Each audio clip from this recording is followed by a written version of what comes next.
সম্পর্ক কখনো শুধু দুটো মানুষের একসাথে থাকার নাম নয়, এটা দুটো হৃদয়ের তাল মিলিয়ে চলার নাম। সেখানে যদি চাওয়া পাওয়া, প্রয়োজন, বোঝাপড়া, অভাব, অভিলাষ কোনোটাই মিল না থাকে, তবে সেই সম্পর্কে কেউ আসলে স্বস্তিতে থাকতে পারে না। যে সম্পর্কে একজন সূর্যের উষ্ণতা চায়, আরেকজন চায় ঠান্ডা চাঁদের আলো, সে সম্পর্কে আলো থাকে ঠিকই, কিন্তু উষ্ণতা থাকে না, শান্তিও থাকে না।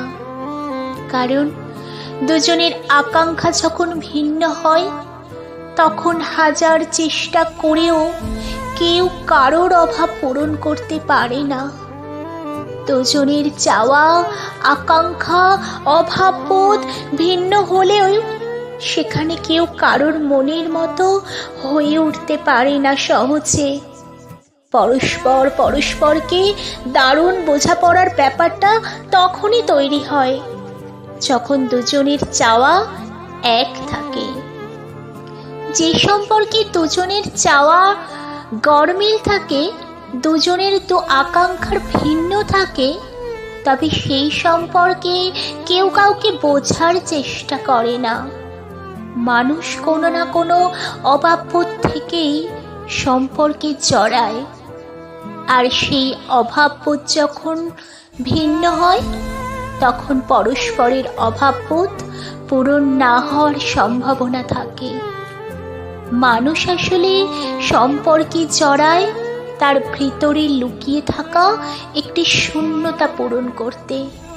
কেউ চায় নিরাপত্তা, কেউ যত্ন, কেউ বোঝাপড়া, কেউ সঙ্গ। কিন্তু যখন সেই শূন্যতা দুজনেই আলাদা হয়, আর কেউ একে অন্যের শূন্যতা পূরণ করতে পারে না, তখনই ভালোবাসার জায়গা দখল করে নেয়, মনোমালিন্য, অভিযোগ জন্ম নেয়, আর সম্পর্ক হয়ে ওঠে ভারী ক্লান্ত এবং তিক্ততার। ভালোবেসে থাকা সহজ, কিন্তু একে অপরকে বোঝার ক্ষমতা না থাকলে কোনো সম্পর্ক সুন্দর হয়ে উঠতে পারে না। কলমে মো ফায়াদ মিয়া, কণ্ঠে আমি ঋতুপর্ণা। যদি আমার এই আবৃত্তিটা আপনাদের কোথাও একটু হলেও ভালো লেগে থাকে, প্লিজ একটা লাইক করবেন, কমেন্ট করবেন, ঋদ্ধি আবৃত্তির চ্যানেলের সঙ্গে থাকবেন, আমাকে সাপোর্ট করবেন। এতক্ষণ আমার ভিডিওটা কষ্ট করে শোনার জন্য আপনাদের অসংখ্য অসংখ্য ধন্যবাদ।